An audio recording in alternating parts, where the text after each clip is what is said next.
Bueno, entonces vamos a empezar con los ejercicios propuestos del ICFES. Entonces comenzamos con el ejercicio número 1 que dice: en clase el profesor de matemáticas les pide a los estudiantes que hallen un número que cumpla con las siguientes condiciones: que sea divisible por 2 y por 5 y que al dividirlo entre 4 su residuo sea 2. Antes dice que el número es 40. Respecto a esta respuesta se puede decir que... Entonces la respuesta correcta aquí es la C, que dice que es incorrecta porque al hacer una división de 40 sobre 4 el residuo no es 2. Esto es cierto porque 40 es múltiplo de 4 y todo número que sea múltiplo de otro, al dividirlo su residuo va a ser 0.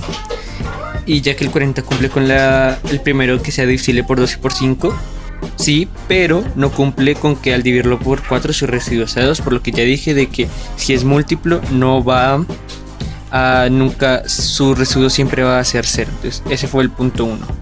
Con el punto 2 que dice: la figura muestra el paralelogramo XYWZ. Este es el que está con las líneas trazadas bien.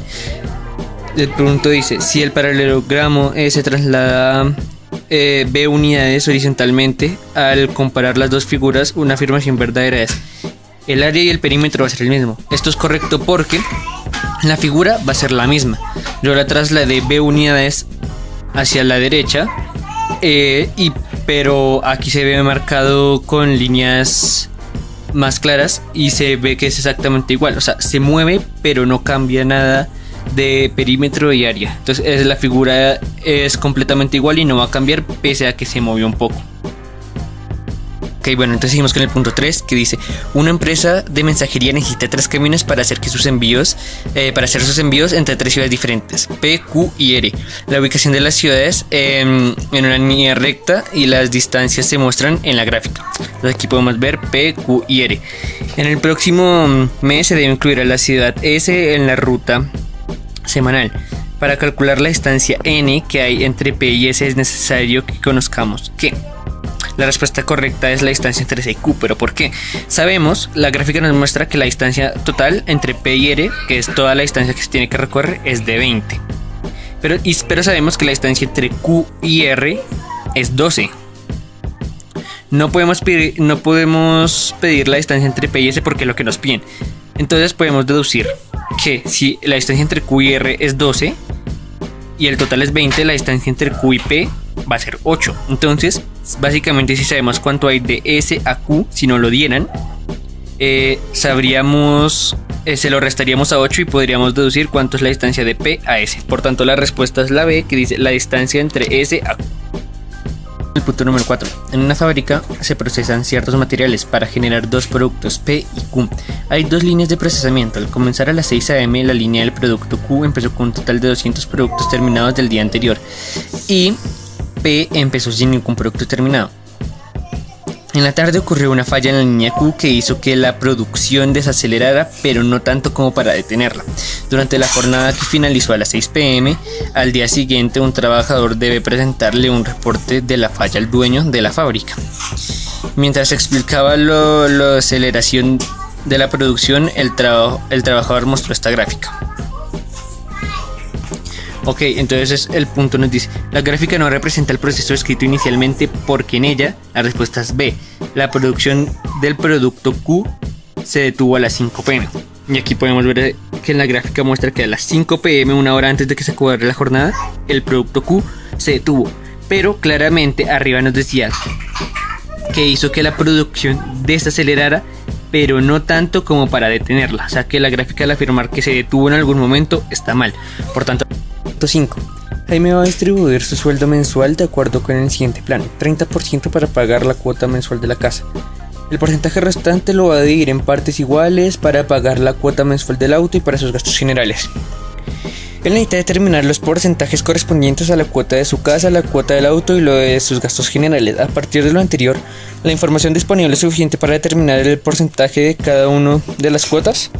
La respuesta D es sí, porque se puede determinar los porcentajes destinados para cada gastos a partir de la cuota mensual de la casa. En efecto, porque dice que va a gastar 30% para la casa. Eso significa que 70% es lo que sobra y es lo que va para el auto y para los gastos. Si ese 70% dijo que lo iba a dividir en partes iguales, entonces lo dividimos entre 2, es 35. Así que podemos deducir que 35% de su sueldo se va a ir para la cuota del auto y 35% para los gastos generales. Así que sí lo podemos deducir con base al porcentaje de la casa. En una revista científica se compara el impacto de los artículos publicados analizando el número de citaciones de otros autores. Para un artículo en particular se espera que haya una relación lineal creciente entre el número de días posteriores a la publicación y el número de citaciones que recibe. De acuerdo a la anterior, ¿qué gráfica describe correctamente la propuesta? La respuesta es la A, porque de todas las gráficas que habían, esta era la única que cumplía las condiciones. ¿Cuáles eran las condiciones? Que fuera una gráfica lineal creciente. Las otras o eran decrecientes o eran curvas. Entonces esta es la única que es una línea recta creciente, por tanto es la A. Por último, el punto 7 que dice: en un curso de educación física se practican 3 deportes: atletismo, fútbol y baloncesto. Los alumnos pueden practicar 1, 2 o 3 deportes según como lo deseen. En la figura se muestra cómo se distribuyen los alumnos. Aquí está atletismo, baloncesto y fútbol. Fútbol. El profesor quiere saber cuál es la probabilidad de que un estudiante practique únicamente fútbol y plantea esta operación de acá. Entonces, un alumno le dice que la expresión tiene un error. ¿En qué consiste el error? Entonces, recordemos que la fórmula de probabilidad es casos favorables contra casos desfavorables. Lo que hizo el profesor fue casos favorables, que debería ir arriba. Podemos ver que claramente solo son 20 los estudiantes que practican únicamente fútbol, pero lo que hizo fue sumar 4 más 6 más 2 más 20. O sea, sumó de otros deportes que no deberían ir aquí. Lo de los casos desfavorables está bien porque es el resto. Entonces, lo correcto sería 20 los casos favorables sobre la suma de todos los de abajo. Entonces, la respuesta correcta es C, porque el error consiste en que en el numerador de la fracción solamente debe ir el número 20, tal como lo dijimos. Y esas serían todas las explicaciones de los puntos de pre y quiz.